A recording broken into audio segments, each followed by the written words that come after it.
Mwiriwe neza, mwaramutse neza mwese.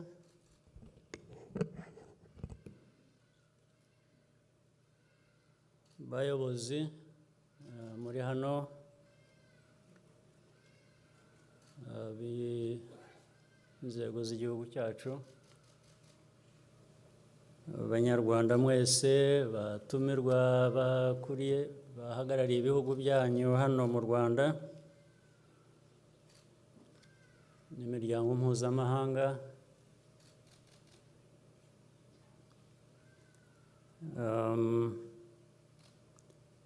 ubundi umwanya nk'uyu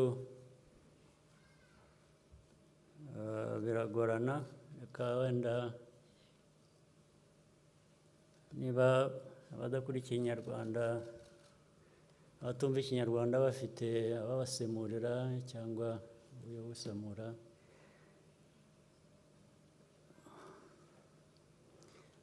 First of all, on a day like this one, the hour, the day, the week, the year, now we are in the 28th year, remembering.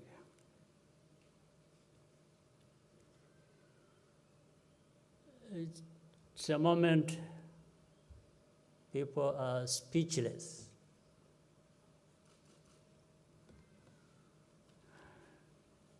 Not lacking freedom to speak, as some people would want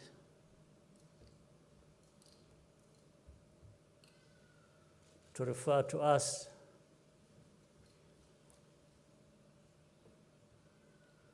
as a country that we have no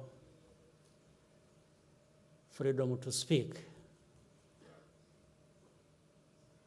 That's rubbish. Just doesn't make sense. But the reason is also clear why people, just imagine the testimony we have just heard.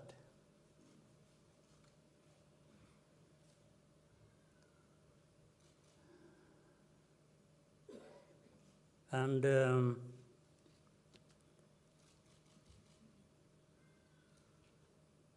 people being hunted down day and night for who they were, for who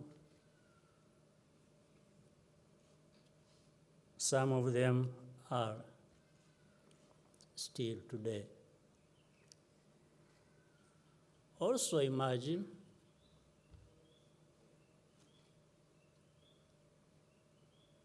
if those of us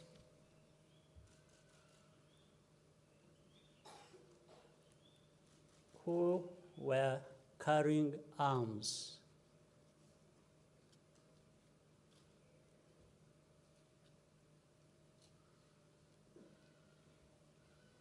if we had allowed ourselves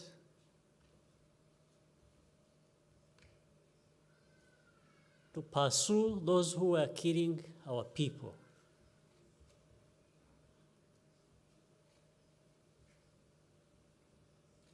indiscriminately, and also killed them.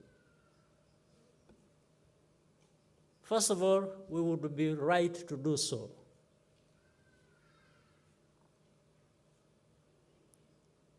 But we didn't. We spared them. Some of them are still living today in their homes, in their villages. Others are in the government, they're doing business. Some of those who are responsible, or who benefited.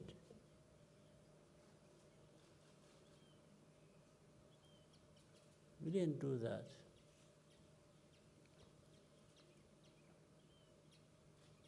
And yet, people will have guts to say what they say about us or do against us, what they still do up to now. But let me tell you,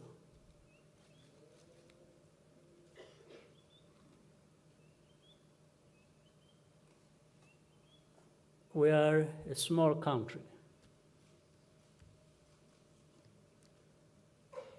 But we are big on justice.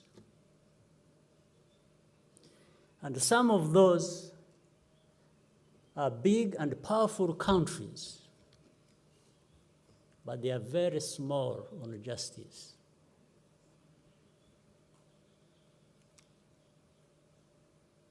They have no lessons to teach anyone,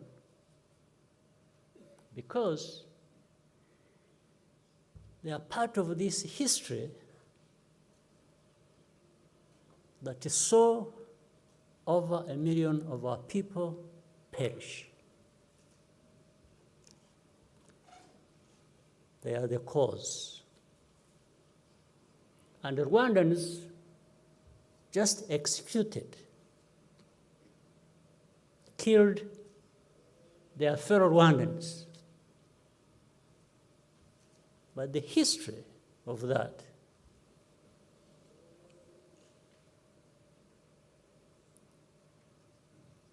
originated where we all know, originated from that.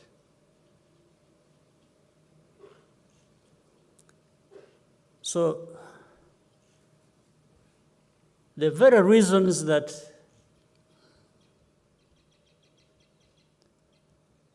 what we suffered, what we endured here, originated from there, is the reason they cannot give us peace.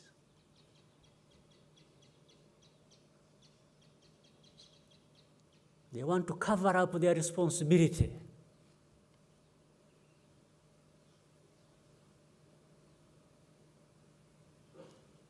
They want to cover up their silence. When the millions of people here in Rwanda needed them to speak out, to speak up, to come to their help. So in the end, the story becomes that of,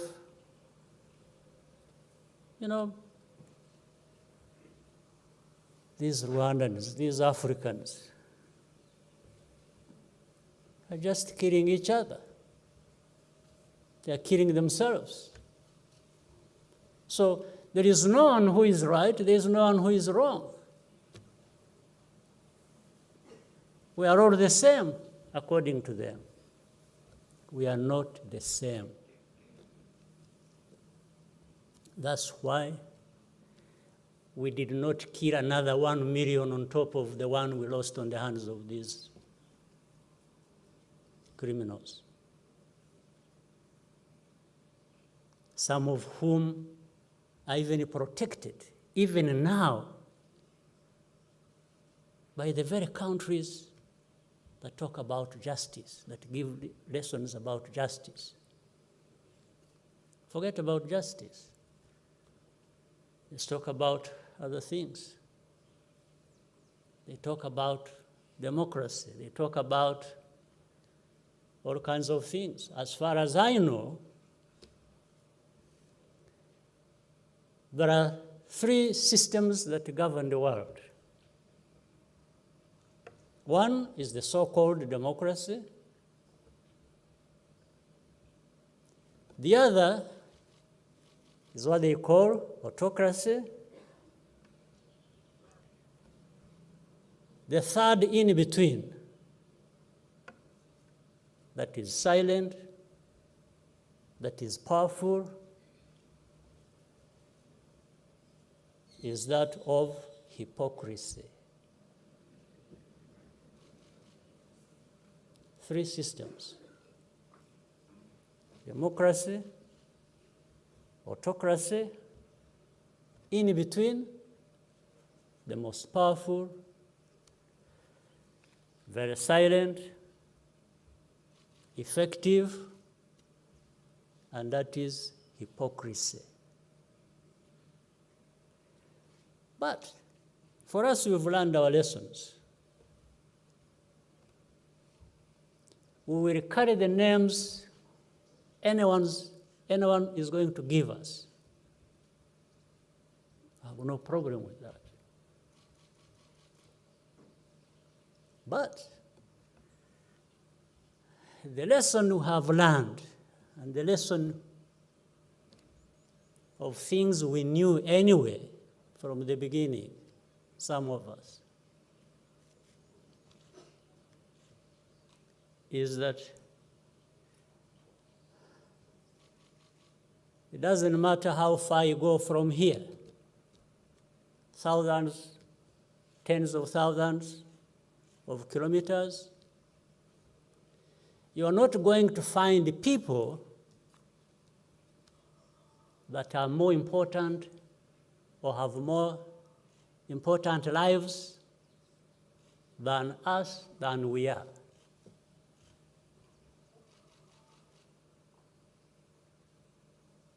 No, there are no more important people anywhere than we are. There are no such more important lives than ours. Much as our lives were destroyed, were wasted, as this testimony given by the young man there tells us.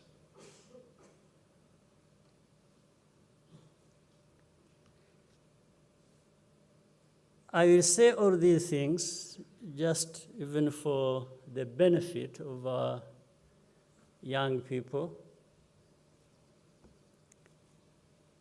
that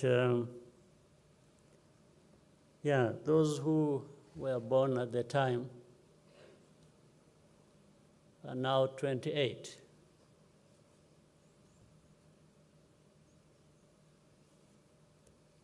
That growing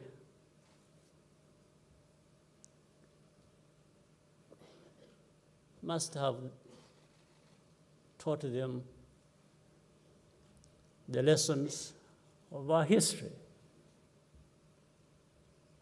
the history of this land.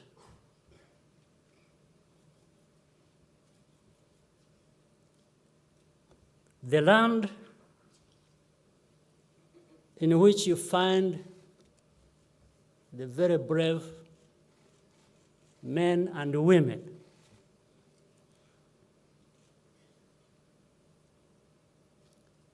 the heroes, if you will. But I have a problem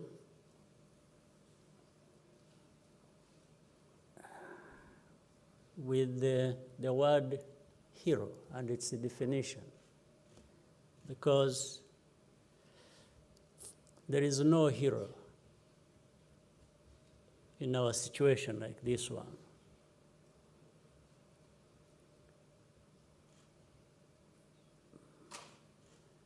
And because when you are talking of heroes, you are talking of a situation that was so bad that it had to have heroes for doing what they did, the right things, the good things, to save themselves and to save others from what was wrong that was going on. But then I asked myself, maybe the best thing is not to have heroes. It is not to have that situation that produces heroes.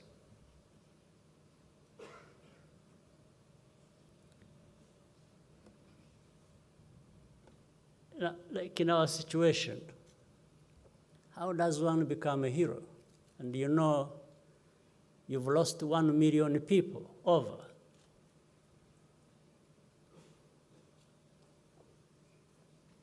More people were killed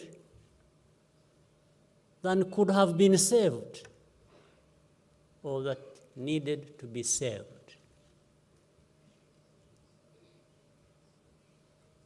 So that means being a hero, I wish we could not have it. I wish we did not have that situation that has to produce heroes. We would be better off.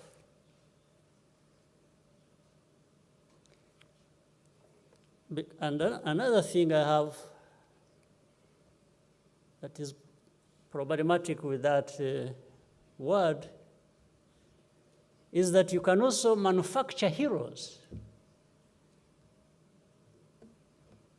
You can decide to baptize somebody a hero, especially when you are powerful.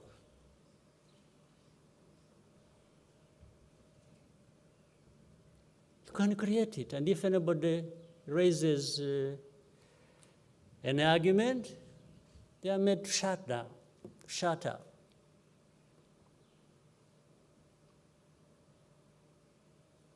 That's what I meant when I said the powerful are powerful, they are big, but small on justice.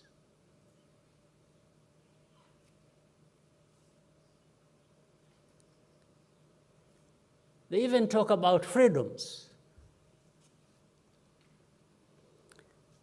And yet, as we know,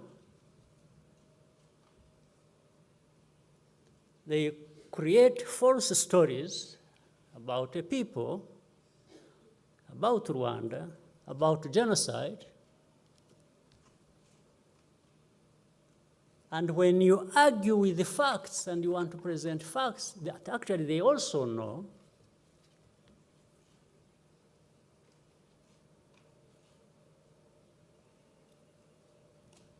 there is that power to tell everyone not to give you space to express your opinion, to answer back, to argue. And yet they are the same people who will start accusing others of lack of freedom to express themselves.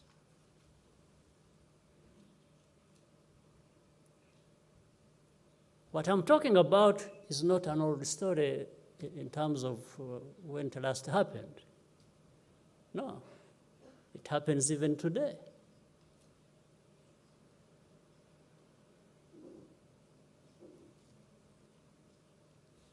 You find a renowned newspaper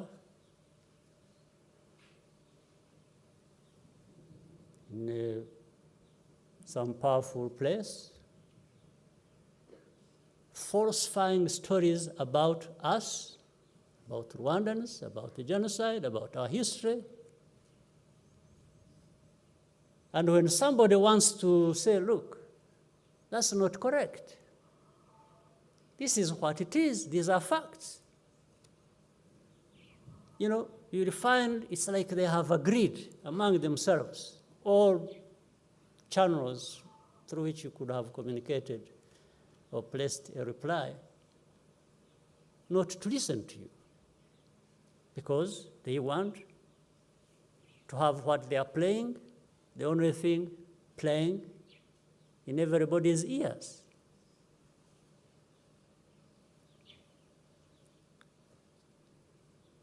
But make no mistake, in this land of ours, small as it is. It has no small people. Like we did in the past, guided by the truth, by what is right, and it did not use the means we had, the possibility we had, to kill those who killed our people. You know, you can imagine people who even doubt our justice system. Then you have Rwanda in our constitution, in our set of laws, having abolished death sentence, death penalty. Some of these powerful countries still hang people or electrocute them. They do that. In fact, for us to have even thought about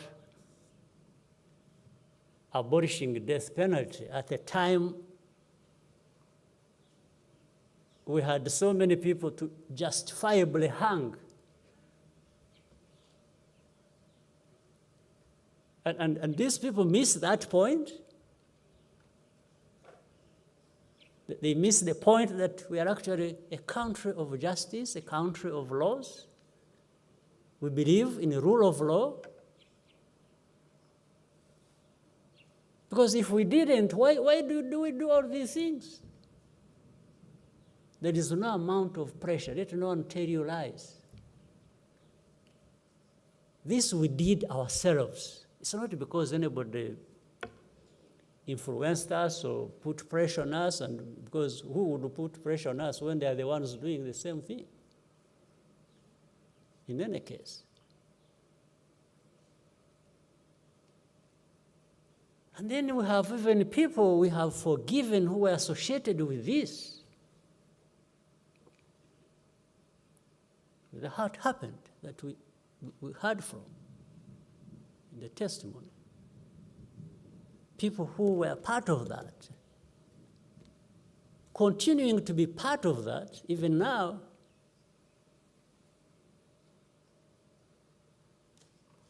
and forget that we have actually forgiven them.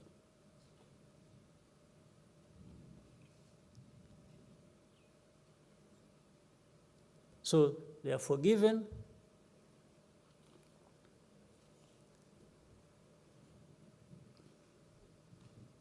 They had been tried by the courts, found guilty, so many years. In the middle of serving their sentence, we forgive them. Next, these are the people supposed to bring to Rwanda democracy. It's a joke.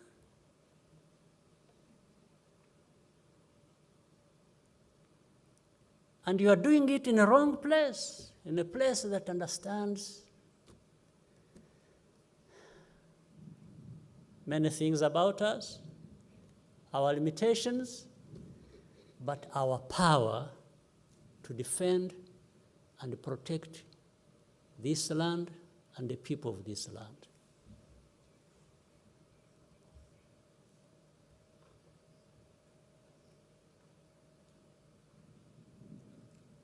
Those people who go around talking nonsense every day, they should take a moment and remember a situation like this we are talking about today. That, in actual fact, also remember that it has produced different people in this land.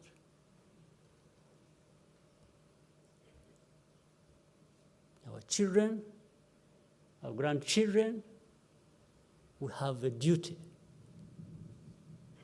to make sure they understand this and they are there for this land, for the people of this land.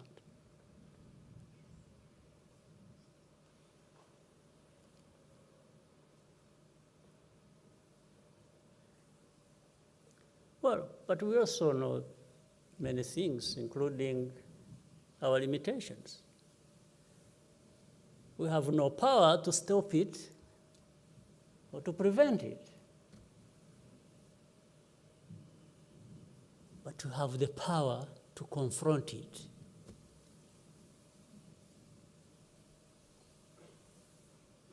It happens every day. But this gives us, some of us, a good opportunity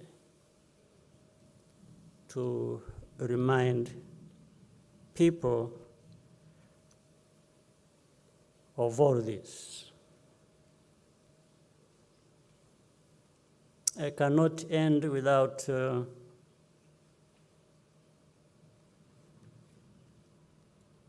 thanking leaders of our country, the citizens of our country, the young people who still find it in themselves to be normal human beings, given what has happened to them. Like, I'm really surprised that we have so many of these who still find in themselves the energy to live the way lives should be lived as normal human beings.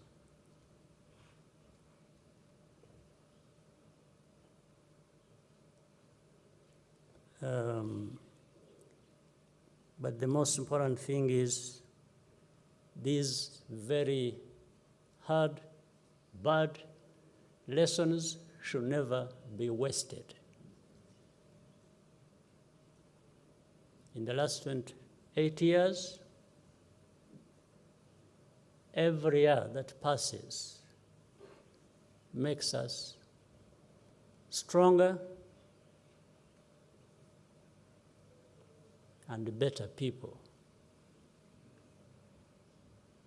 And for being who we want to be,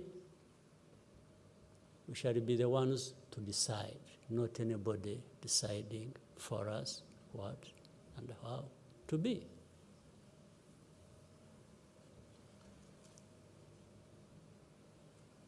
For those who keep running their false stories and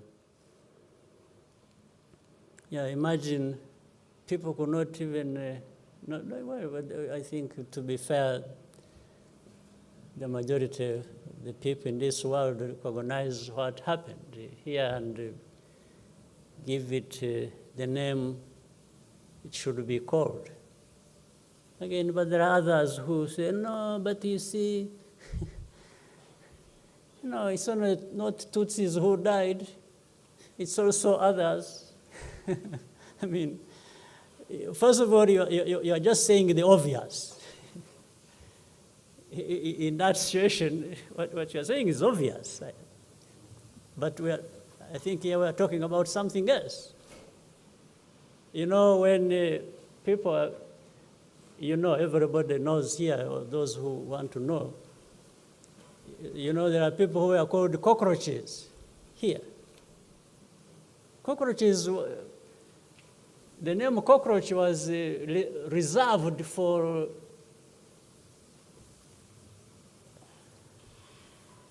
a specific group of people.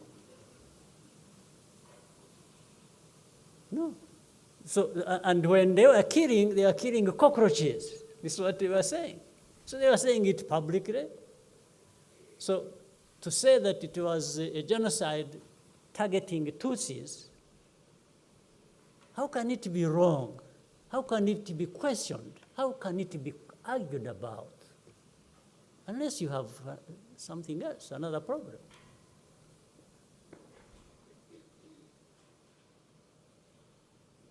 And this is now what gives room to all these other genocidaires to start talking about championing democracy. Their newfound breed of people who are democratic, who want to bring to Rwanda democracy, Rwanda that lacks democracy and lacks freedom of speech and lacks everything normal and human.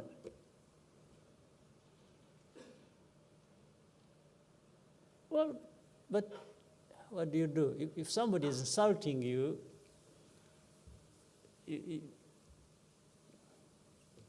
you take it. It's better not to insult back. You just absorb it and do whatever you want to do for yourself, for you. So the lessons learned for the young people, for our country in this land, is to say, let's just do for ourselves what we need to do to be what we want to be. And the rest, it's a struggle, it's a fight. We shall give it a good fight. Thank you very much.